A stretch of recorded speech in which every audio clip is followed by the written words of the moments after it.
Otep, bonjour mes frères, bonjour mes sœurs. Je vous salue partout où vous êtes. C'est votre frère Ré. C'est votre frère Ré. Je suis là pour vous annoncer la deuxième partie du message que j'avais déjà commencé la semaine passée. Ce message est intitulé le Concile de Nicée, l'aréopage où les dogmes ont intronisé ou proclamé la vérité, plutôt le mensonge, vérité et roi. Je suis un peu dérangé, mais ça va aller.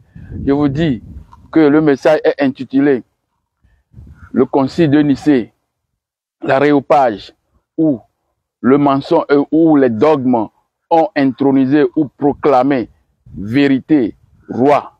Voilà. Ils ont proclamé le mensonge, vérité et roi. Voilà, le Concile de Nicée. J'ai déjà commencé la fois dernière. Oui, la première partie, j'ai essayé de poser certains fondements pour pouvoir attaquer la deuxième partie. Cette deuxième partie sera très importante. Oui, ce que vous allez entendre, ce que vous allez écouter, ça va donner votre nouvelle vision pour le christianisme. Je suis là, mes frères, mes sœurs. On n'est pas là pour parler en l'air. On est là sur des documents historiques, sur des interviews des gens imminents qui font partie ou bien qui sont les bras droits de ce concile ou bien du christianisme.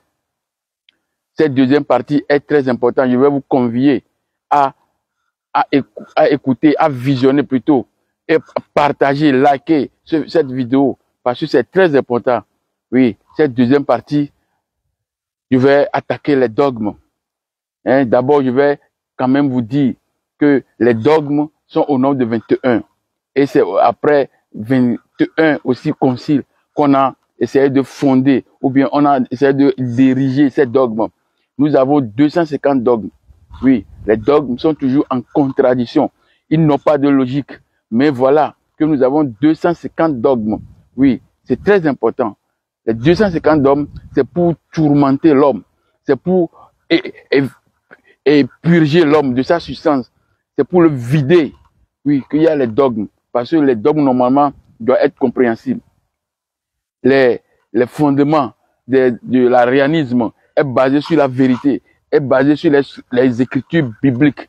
Si nous avons l'écriture biblique et nous avons des dogmes à part, pourquoi on va lire? Parce que dans les dogmes, on ne peut pas comprendre. Ce sont des fondements érigés comme vérité.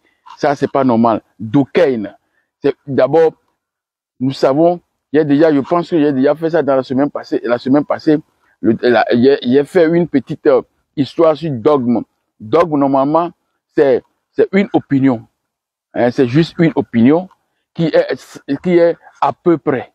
C'est par après que l'Église catholique ou bien le Concile de Nicée surtout a érigé ces dogmes, ces vérités à peu près, ces semblants de vérité. Ils l'ont érigé maintenant en vérité établie par Dieu ou bien en vérité émanant de Dieu. C'est ce qui est très contraire parce que dans la logique, nous devons tout comprendre. Nous sommes des êtres humains et nous sommes des esprits. Et si eux, ils se rassemblent et ils disent qu'ils sont gouvernés par l'Esprit Saint, quel Esprit Saint va travailler, va réunir des gens à faire des choses contradictoires à la logique? C'est impossible. Oui, je vous dis que là, le Concile de Nicée, l'aréopage, où les dogmes ont proclamé ou intronisé vérité, mensonge. Le Dieu du mensonge, c'est le diable. Et la vérité, c'est Dieu. Donc, on a érigé à la place du Dieu tout-puissant, le Créateur. On a érigé à sa place le diable. Voilà, c'est pourquoi toute la religion, toute la chrétienté est fondée sur des mensonges. Parce que s'il ne peut pas établir des mensonges comme vérité, il ne peut en aucun cas vivre. Parce qu'il vivait sur le mensonge. Donc, je vais vous parler des 21 dogmes et je parlerai aussi des contradictions, c'est-à-dire des versets qui viennent expliquer ce dogme, qui nous montre que ce dogme est contradictoire aux Écritures. Donc, je vous invite, mes frères, mes sœurs, ce dimanche, c'est très, très, très important. Ce dimanche, vous aurez l'entière exclusivité de ce message. Je ne vais pas badiner. Je vais vous lire des versets bibliques. Et je vais vous rappeler certaines informations qui vont permettre à ce que vous soyez en pleine dans le message que je vais vous donner. Mes frères, mes sœurs, c'est très important. C'est très, très, très important pour qu'on comprenne beaucoup de choses. Parce que quand tu es dans l'ignorance, tu seras gouverné. Et les gens ont besoin des ignorants. Quand tu es ignorant, tu es gouverné. Tu n'as pas de possibilité de faire quelque chose. Donc, tes propriétés sont dans la main de celui qui te dirige. Je veux, à travers les récits bibliques, à travers des écrits, vous ramener à la raison. Vous aider à reprendre votre cerveau. Parce que ce cerveau, c'est le seul qui vous lie à Dieu. Si on enlève ce cerveau, vous êtes vidé et vous n'avez plus de connexion avec Dieu. Tout ce que vous allez faire est incompréhensible, est illogique. C'est dans la logique que la connexion avec la vérité de Dieu se trouve. Si tu n'es pas dans la logique, alors tu n'es pas Dieu. L'homme est une émanation de Dieu. J'ai déjà parlé de tous ces thèmes dans mes thèmes passés. Quand je traitais je me rappelle, je vais me rappeler du thème. Quand je traitais la vie, la vie, quand j'ai fait le thème de principe fondamental de la vie, l'harmonie, voilà le thème, l'harmonie, principe fondamental de la vie. Au cours de ce thème, j'ai déjà expliqué ce que c'est que l'homme, le rapport de l'homme avec Dieu, le rapport de l'homme avec les êtres qui l'entourent et le rapport de l'homme avec les créatures qui l'ont précédé. Nous émanons de Dieu. Et le Dieu, le Tout-Puissant, est sorti de l'océan primordial, ce que la Bible a écrit, a dit abîme. Donc nous sommes l'Éternel, le Dieu, le Tout-Puissant, la Tumré. Il est sorti, il est créé de lui-même, il s'est créé de lui-même, sans l'aide de quelqu'un. Et on nous dit après qu'il a créé les choses avec l'aide de Jésus. Alors que quand tu regardes dans Genèse 1, oui, dans Genèse 1, vous ne verrez pas l'existence de Jésus. On a établi Jésus comme étant égal à Dieu. Alors que les récits bibliques nous montrent que de Jésus et Dieu, il y a toujours des différences. Je vous rappelle, Acte 7, verset 55, quand Étienne, on le tuait, c'est l'apôtre Paul qui a donné l'ordre de tuer Étienne. Et c'est le même apôtre Paul qui vient nous donner des histoires sur l'église, sur la parole de Dieu.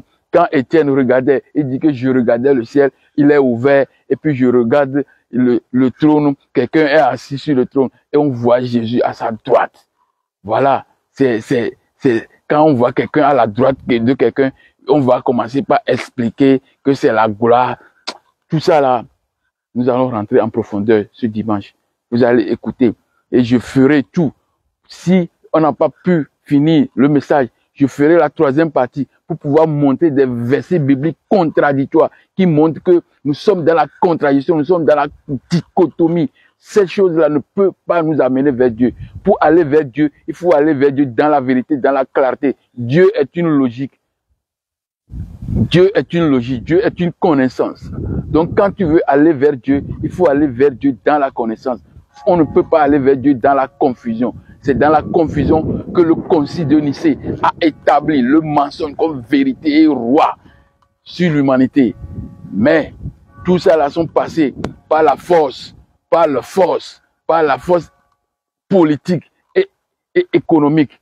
Et nous verrons dans les jours à venir, dans les siècles à venir, que l'Afrique, qui est le berceau de l'humanité, qui est le berceau de la spiritualité, lorsqu'il aura son pouvoir politique et il aura son pouvoir économique, on va botter en touche toutes ces contradictions qui n'emmènent nulle part.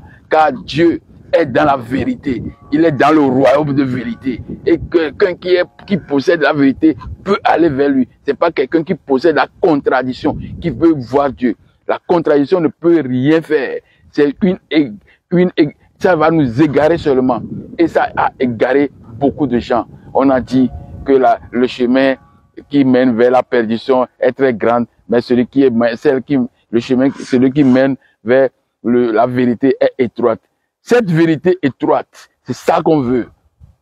Alors qu'on a renversé en faisant de la vérité, du chemin large, vérité, et le chemin étroit, fausseté. C'est pourquoi on réduit en silence toutes ces choses-là. Je vous rappelle que Arius, le prêtre d'Alexandrie, a créé son arianisme, et toute l'Europe entière, y compris l'Afrique, sont dans l'arianisme, mais pas la muselation, pas la force politique et économique. Ils ont enterré la vérité, et ils ont élevé le mensonge. Nous verrons ce jour, le jour que le soleil nous donne. Il va nous donner la clarté. Il va nous donner les moyens d'examiner, les moyens de voir les choses telles qu'ils sont. Parce que Dieu est lumière. Il n'y a pas de ténèbres en lui. Les dogmes sont des décisions de ténèbres. Ils ne sont pas des décisions de lumière.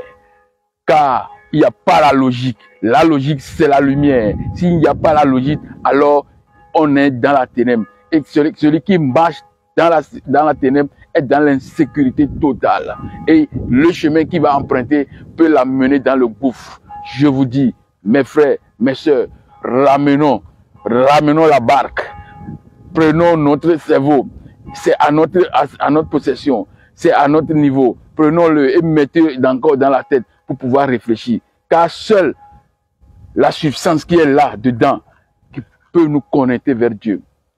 Quand tu es déséquilibré mental, quand tu es déséquilibré spirituellement, c'est ces choses-là qui peuvent t'égarer. Donc, je vous convie ce dimanche à être prêt pour le message. Le message sera un message important. Je vous invite, mes frères, mes sœurs, à partir de 19h, vous aurez l'entière exclusivité de ce message. Je m'arrête ici en vous souhaitant bonne journée, bon après-midi pour ceux qui sont dans l'après-midi. Et on se verra bientôt. Au TEP, paix.